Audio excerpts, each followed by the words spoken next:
Assalaamu calaykum. Ku soo dhowow Smooth English System. Tan iyo markaad nagu soo biirtay waxaan ku jirnay Pre-course Lessons, taasoo ah aas-aaska horumarka. Waxaan ku tusnay sida Ingiriis loo barto si habaysan.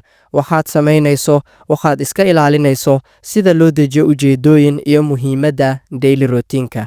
Hadda, waxaan ku dhammaynaynaa qaybtan adigoo dejinaya ujeedooyinkaaga shakhsiyadeed ee barashada Ingilishka, adigoo weliba haysta casharadii iyo waxyaalihii materialiskii ahaa ee aad hadafkaasi u isticmaali lahayd. Haddii aad hore u lahayd hadaf ama aad xiisaynaysid hadafkaaga shakhsiyadeed inaad adigu samaysatid, waa wax lagu farxo, waa arrin fiican. Haddii aadan hayninna, ha welwelin, aniga ayaa waxaan diyaar kuula ahay inaan ku siiyo hadafka kugu habboon ee adigu ku ballanqaadi karo, weliba si sax ah inaad muddo kooban aad uga baranaysid wax badan Ingilishka. Aan isla aragno.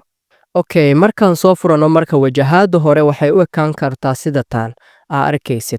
Marka guud ahaan waxaa loo kala qaybiyaa wejigan hore ilaa iyo 4 qaybood.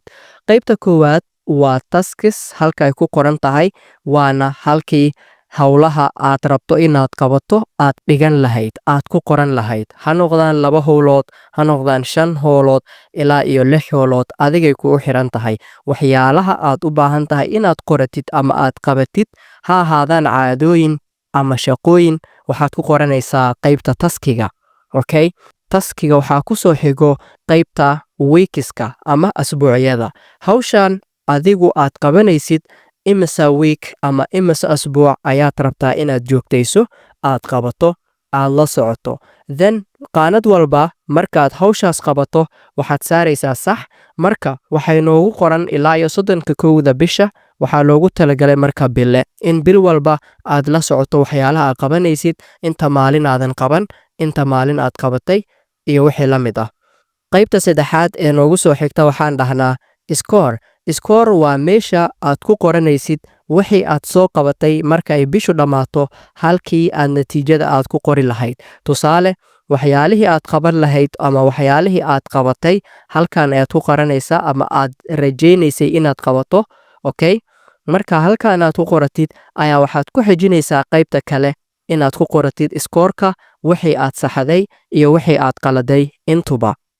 Qaybta kale conclusionka waxaad ku qoranaysaa waxyaalaha conclusionka ah ama maxayda gunaanadka ah. Tusaale, waxaad wax baranaysay ama waxaad wax akhrinaysay ama waxaad isbaraysay hawl ayaad qabanaysay. Hawshii ayaa waxay kugu qaadatay inaad bisha 30keeda aad dhammayso ama hawshii lagugu gaaro. Bisha 1deeda ayaa go'aansatay, bisha 29keeda ama 30keeda ama 31 bishii waa la gaaray oo bishii way dhammaatay. Then natiijo ayaa haysataa sax, ha noqoto mid kaa farxisa ama mid kaa murjisa. Waa okay, natiijo ayaad heshay.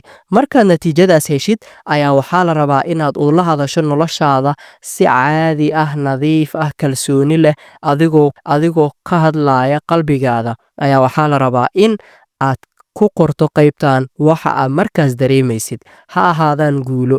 Dabcan marka 30 maalin waxa aad dejisatay aad 100% aad samaysid, aadan hal maalin maxay ahaydee aadan luus garaynin, farxad ayay leedahay.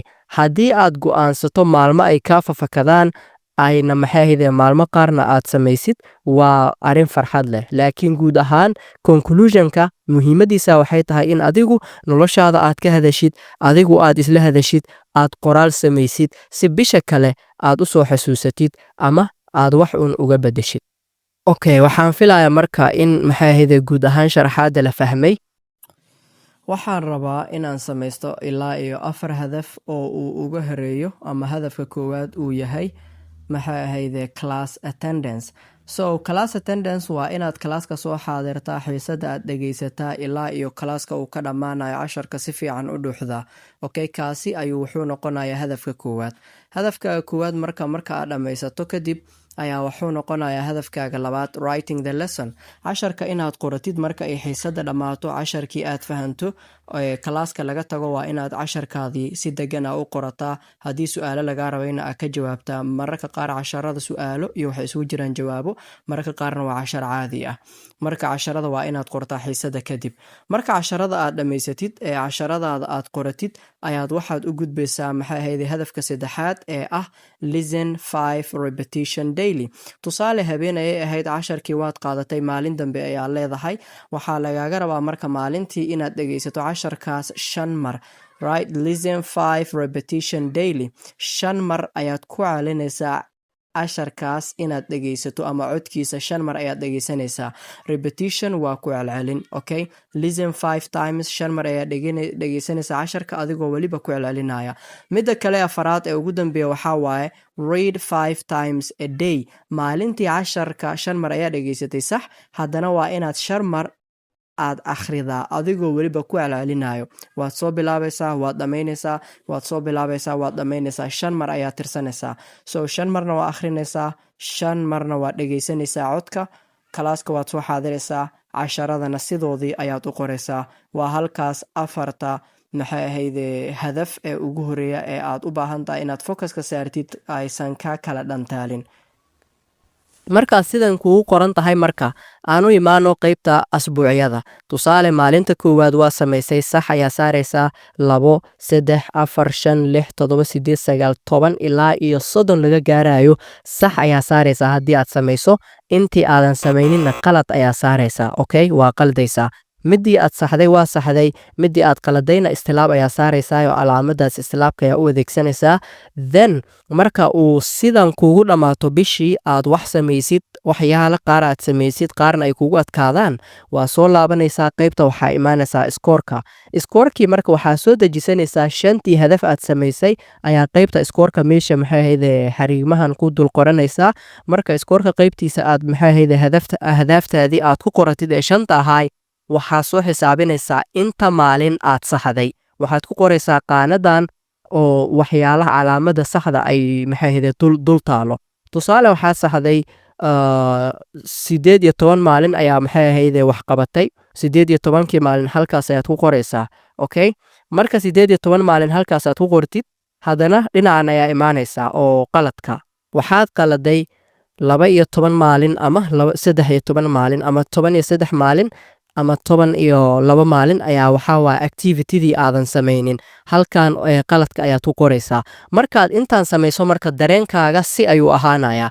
Qaybtan conclusion-ka ayaad imaanaysaa, waxaad leedahay ama bishaan wax badan ayaan qabtay, wax badan ayaan bartay, waxyaalo badan oo aanan fahansanayn ayaa wax ka bartay, ama waxyaalaha iga qalqaldamay, waxyaalaha igu adkaaday. Kulley dareenkaaga adigaa garanayo, okay? Ani waxaan dhihi lahaa haddii wax walbo ay sidaan rabay ii noqon lahaayeen, halkan oo dhan waxaan uga bixi lahaa alxamdulillaah, okay? Adiga kulley waxaad ku dhigan lahayd ama waxaad go'aansan lahayd oo halkan ku buuxin lahayd, adiga ay ka go'an tahay, adiga ayaa yaqaano. Waxaan filaa in casharkan iyo hadafyadan si fiican loo fahmay. Qofkii aanan hadda hadaf u degsanayn, 5tan hadaf sidooda ha u qaato, sidooda ha u dhaqan geliyo, maalin walba ha qabto. Marka uu qabtana yuusan ilaawin in warqadani uu sax saaro ama uu qalad saaro. Mahadsanidin. Waxaan filayaa inaad si fiican u fahanteen qaybta daily tracker ama la socoshada activity-yada maalinlaha ama la socoshada horumarka maalinlaha ah. Waxaan idin rajaynayaa horumar wanaagsan. Ku soo dhawaada Smooth English System. Maca salaama.